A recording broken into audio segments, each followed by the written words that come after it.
Karoual, le journal. Présentation Joseph Ismaël Bationo. Actualité nationale et internationale, madame, monsieur, bienvenue à ce rendez-vous de 12h30 sur les antennes de la 104.6 Radio Kaoural. Voici le sommaire.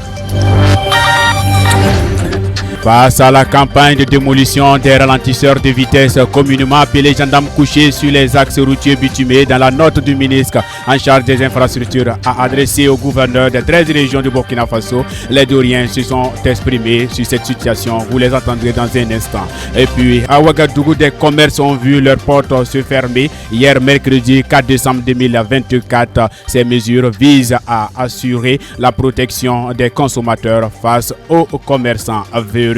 Actualité hors de chez nous au Niger, le Premier ministre a tenu une rencontre le mardi sur la tenue des assises nationales. Par la suite, nous ferons un tour au Mali pour évoquer cette rencontre qui se tient à Bamako entre la classe politique et le Premier ministre. Enfin, un tour en France pour terminer. Nous parlerons du Premier ministre de Macron qui a été chassé par les députés. Madame, Monsieur, voici la une de cette édition, le développement dans une poignée de secondes. Ceci dit, madame, monsieur, une fois de plus, merci de nous choisir pour vous informer. Durant 2 jours, l'UNICEF a réuni les acteurs du développement du Sahel, composés des représentants des structures concentrées de l'État, des organisations de la société civile, troupes de théâtre et médias locaux. L'activité s'est tenue à Doré dans le cadre de l'actualisation de messages clés utilisés par les organisations non gouvernementales pour mener les sensibilisations. Le compte-rendu de cette information est signé Mamoudou Diallo. Les humanitaires se sont retrouvés pour élaborer et rédiger l'année dernière, date de mars 2023. Les acteurs humanitaires se sont retrouvés pour élaborer des nouveaux en phase avec les réalités du Sahel, selon le spécialiste du programme de l'UNICEF, Dr Yassine Ouedraogo. Nous avons jugé bon de pouvoir se mettre ensemble, tous les acteurs humanitaires, avec les hommes de médias, avec justement les services techniques déconcentrés, pour réfléchir et aboutir à des messages par rapport à l'ensemble de la réponse humanitaire. Ces 2 jours ont été bien remplis, riches en propositions, riches en débats. Les messages ont été actualisés. Cependant, Maïmouna Amadou, représentante de la coordination des organisations féminines du Sahel, pense qu'il faut ratisser largement. En tout cas, c'est une bonne idée, très bonne idée pour toucher toute la communauté.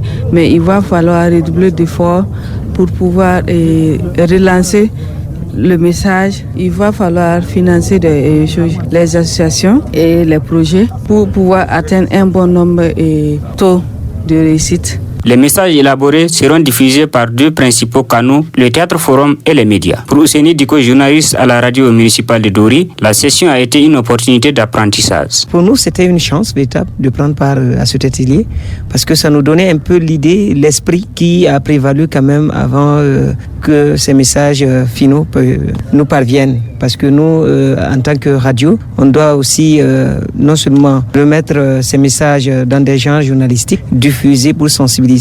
Et ça nous permet d'avoir une approche simple et surtout, en tout cas, le message de manière voulue par le partenaire en participant à ces échanges d'élaboration-là. Après 2 jours de travaux, les participants se sont bien outillés pour mener des sensibilisations sur plusieurs thématiques, violences basées sur le genre, l'éducation, etc. Et puis toujours à Doré, le ministre en charge des infrastructures, Adama Luxorgo, a annoncé hier que mercredi 4 décembre 2024, une campagne de démolition des ralentisseurs de vitesse communément appelés gendarmes couchés sur les axes routiers bitumés.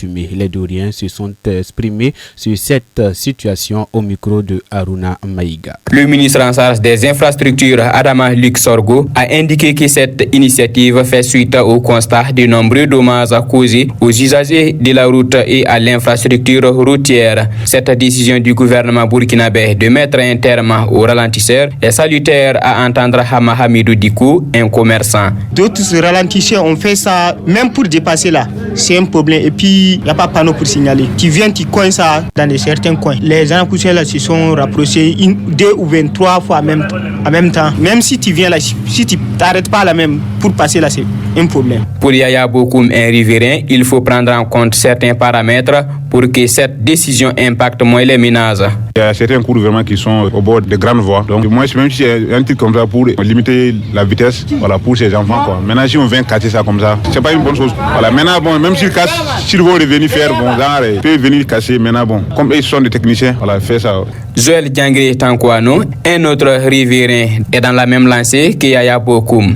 Moi, je pense que c'est pas aussi mal, mais j'aurais souhaité qu'ils arrivent à sensibiliser les gens parce que eux aussi c'est pour une bonne cause qui est souvent on voit les ralentisseurs un peu partout. C'est juste pour souvent éviter les accidents avec les enfants qui passent de gauche à droite.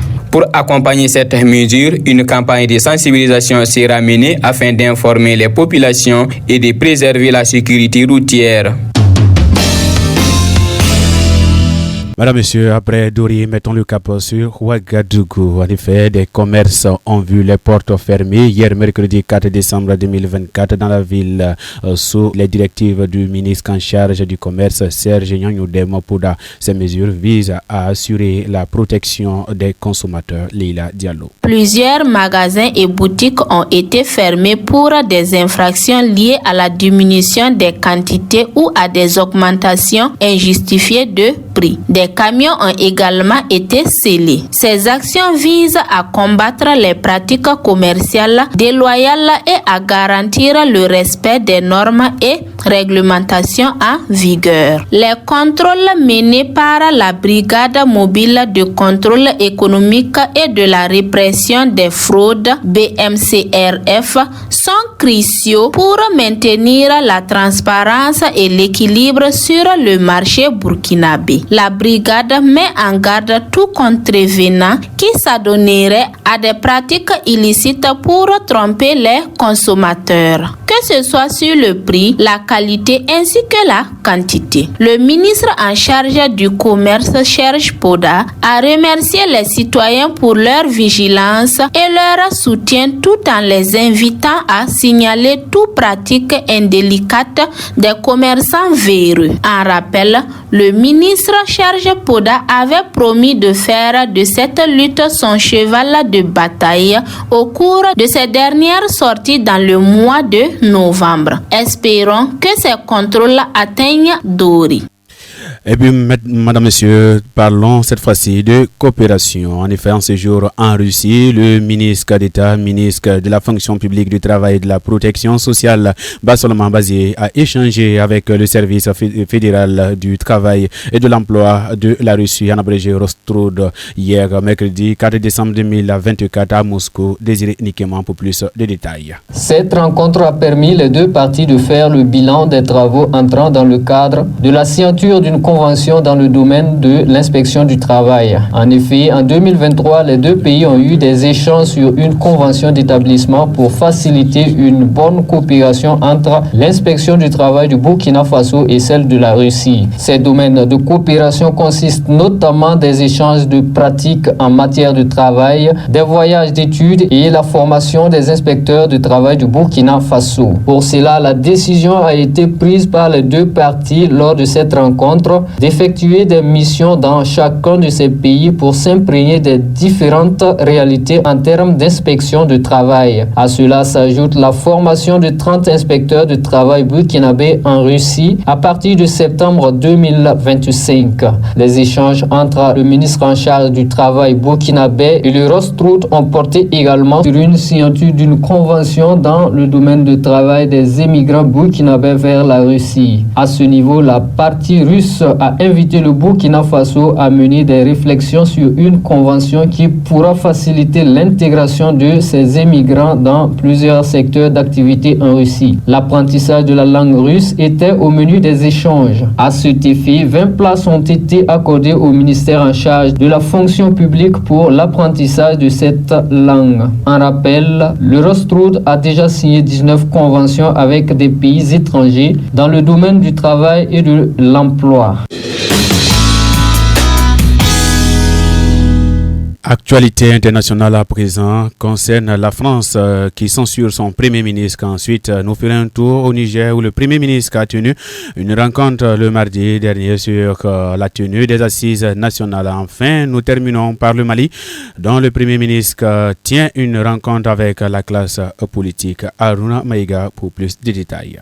Ce jeudi 5 décembre 2024, le Premier ministre du Mali, Abdoulaye Maïga, aura une rencontre de prise en contact avec la classe politique. Cette première sortie depuis sa nomination au poste de Premier ministre sera axée sur la révision annuelle des listes électorales, la présentation sur les réformes politiques. Notons que lors du Conseil des ministres du 27 novembre 2024, le président malien Assimi Goïta a instruit le gouvernement de travailler à mettre fin à la transition politique en cours d'un pays de l'Alliance des États du Sahel à un autre. Il s'agit du Niger. En effet, le mardi 3 décembre 2024, le Premier ministre, ministre de l'économie et des finances Ali Mahaman Lamine Zein a tenu une rencontre essentielle avec le comité chargé de la rédaction du mémorandum des assises nationales. Lors de cette rencontre, le Premier ministre a expliqué que cette rencontre est l'aboutissement des concertations organisées dans chaque région du pays et l'issue de chaque concertation inclusive a débouché sur la rédaction de mémorandums régionaux. Ces contributions enrichies par celles de la 9e région représentée par la diaspora ont été consolidées pour élaborer un texte de synthèse destiné à orienter les travaux des assises. Elle a permis de détailler les documents de synthèse des contributions et d'échanger sur les responsabilités des parties prenantes dans ce processus. Notons que le comité technique a été créé le 24 octobre 2024 et est composé, entre autres, de certains membres du gouvernement, des représentants des comités régionaux ainsi que des conseillers et techniciens impliqués dans l'organisation des assises. Terminons notre tour d'horizon par la France où le gouvernement Premier ministre français Michel Barnier a été censuré ce mercredi soir après un vote de défiance historique à l'Assemblée nationale. Ce vote est le fruit d'une coalition des circonstances composée de l'alliance de gauche, du nouveau Front populaire et de l'extrême droite. Ce jeudi matin, Michel Barnier est attendu au palais de l'Élysée afin de remettre sa démission au président de la République. Radio Karoual, le journal. Présentation Joseph Ismaël Bationo. Madame, Monsieur, c'est ainsi se referme cette édition du journal. Merci à vous de l'avoir suivi. Restez à l'écoute. L'information revient dans une poignée de secondes. Mise en onde par Aruna Maïga. Merci à toute la coordination rédactionnelle.